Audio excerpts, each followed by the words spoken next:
سارے عالم کے لیے نبی رحمت بن کر کے آئے۔ آج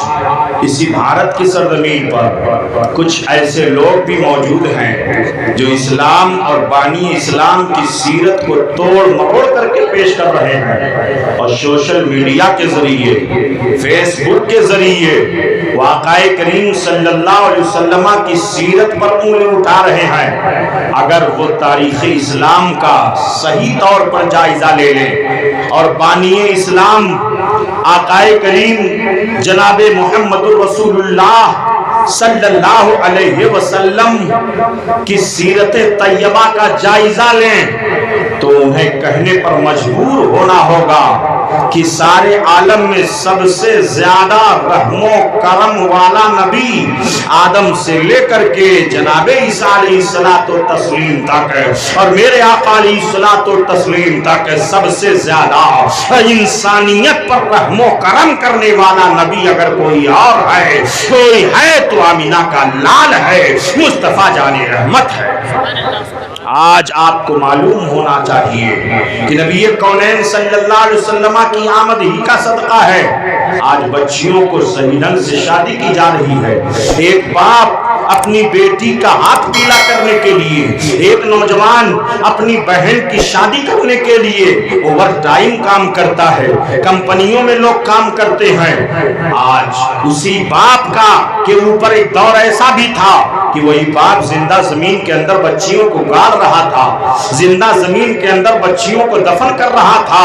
آپ تاریخ کا جائزہ لیں، بیواؤں کی کوئی قدر نہیں تھی، بیواؤں کی کوئی عزت نہیں تھی، بیواؤں کو کسی شادی کی تقریب میں بلایا نہیں جاتا تھا، یتیموں کی کوئی قدر نہیں تھی، یتیموں کی کوئی عزت نہیں تھی۔ اگر آج آپ کے سامنے کوئی یتیم بچہ آ جاتا ہے تو آپ اس کے لیے کپڑے کا انتظام کرتے ہو، اگر آپ کے سامنے کوئی یتیم بچی آ جاتی ہے اس یتیم بچی کی شادی کے لیے آپ انتظام کرتے ہو کہ نہیں کرتے ہو؟ یہ جو کچھ آپ کر رہے ہو یہ نبی کونین صلی اللہ علیہ وسلم کی آمد ہی کا صدقہ ہے۔ تاریخ اسلام کا جائزہ لیجئے، نبی کونین صلی اللہ علیہ وسلم کی آمد ہوئی ہے تو ساری کائنات میں بہار ہو گئی ہے۔ حضرت آمینہ خاتون رضی اللہ تعالیٰ عنہا بیان فرماتی ہے کہ جب نبی کونین صلی اللہ علیہ وسلم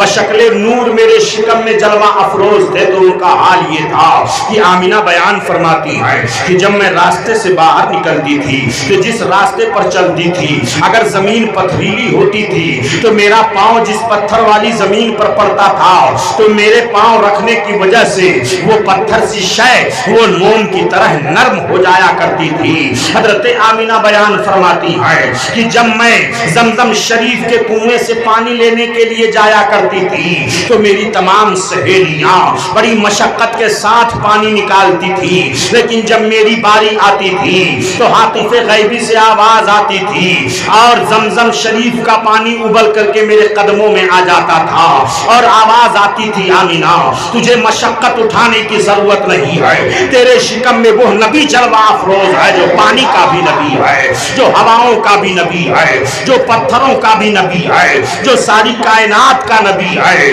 حضرت آمینہ خاتون بیان فرماتی ہے کہ نبی کونین صلی اللہ علیہ وسلم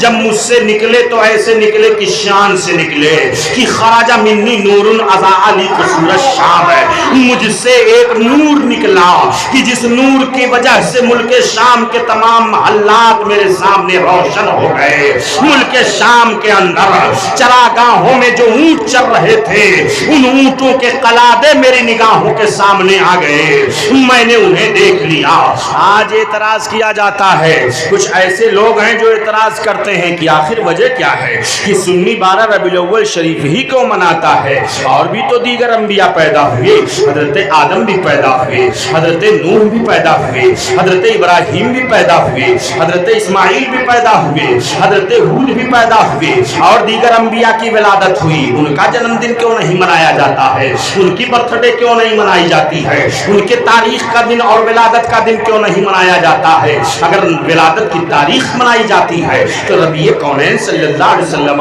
ہی کی ولادت کی تاریخ کیوں منائی جاتی ہے؟ اور بھی تو دیگر انبیاء پیدا ہوئے ہیں، ان کا جنم دن کیوں نہیں منایا جاتا ہے؟ ان کی تاریخی ولادت کیوں نہیں منائی جاتی ہے؟ ان کی تاریخی ولادت کے موقع پر جھنڈے کیوں نہیں گاڑے جاتے ہیں؟ ان کی تاریخی ولادت کے موقع پر قمقمے کیوں نہیں لگائے جاتے ہیں؟ تو آؤ تاریخ کی روشنی میں اس کا جواب ملاحظہ کر لو، تاکہ اگر کوئی ظالم بدعقیدہ آپ کے ذہن و فکر میں اس طرح کے شوشے گوشے ڈالنا شروع کر دے تو ان علماء کے قدموں کا بوسہ لیتے ہوئے انہیں تم جواب دے دو،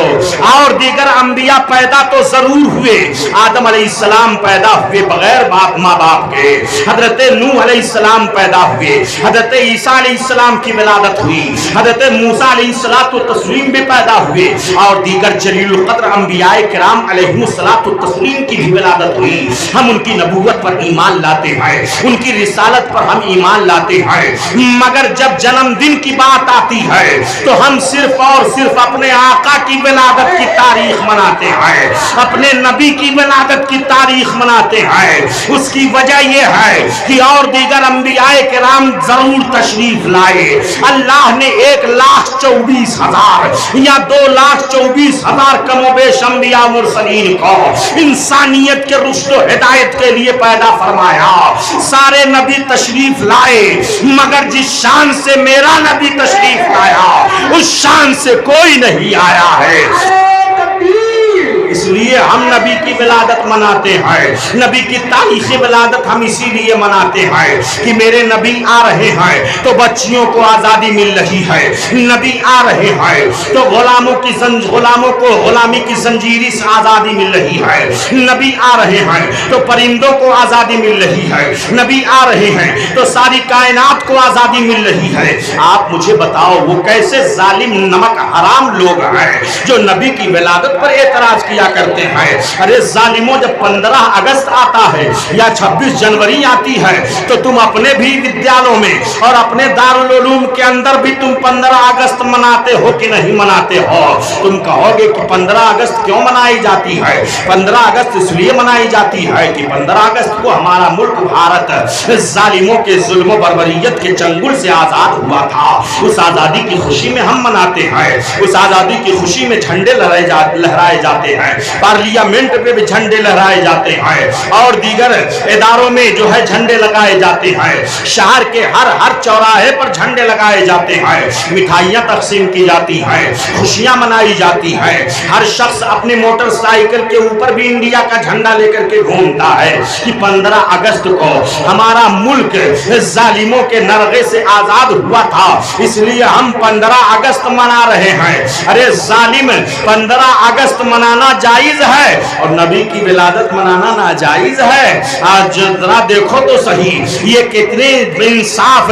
ظلم اور ناانصافی کی بات ہے کہ ہم 15 اگست کو تو منانے کے لیے اس کے لیے جواز کا فتویٰ ہے، لیکن جب نبی کی ولادت آ جائے تو نبی کی ولادت کو منانا شرک قرار دے رہا ہے۔ یہیں سے انصاف اور عدل اور ظلم کا معاملہ اور وفاداری اور غداری کا معاملہ بالکل واضح ہے۔ کس کے دل میں حسد ہے، کس کے دل میں عداوت ہے، کس کے دل میں محبت ہے، کس کے دل میں نفرت ہے، یہ ساری چیزیں 12 ربیع الاول شریف کو آ کر کے واضح ہو جاتی ہیں۔ اللہ کا شکر ہے، اے سنیوں اور لوناوا درگاہ کے مسلمانوں، اپنی خوش قسمتی پر ناز کرو، اپنے تقدس اور اپنی پاکیزگی پر ناز کرو۔ اللہ تعالیٰ نے ہمیں اسلام جیسا مذہب مہذب عطا فرمایا ہے، اور اسلام میں بہت سارے فرقے ہیں، وہابی الگ فرقہ ہے، دیوبندی الگ فرقہ ہے، نیچری الگ فرقہ ہے، قادیانی الگ فرقہ ہے، اور دیگر فرقے باطلہ موجود ہیں،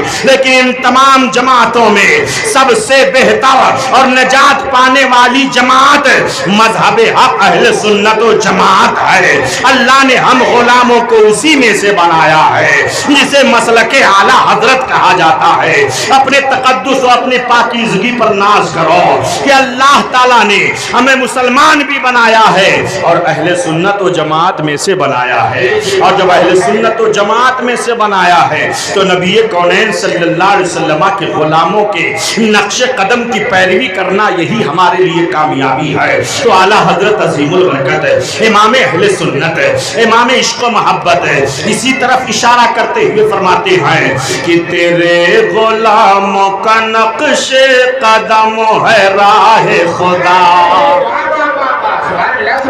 تیرے غلاموں کا نقش قدم ہے راہ خدا،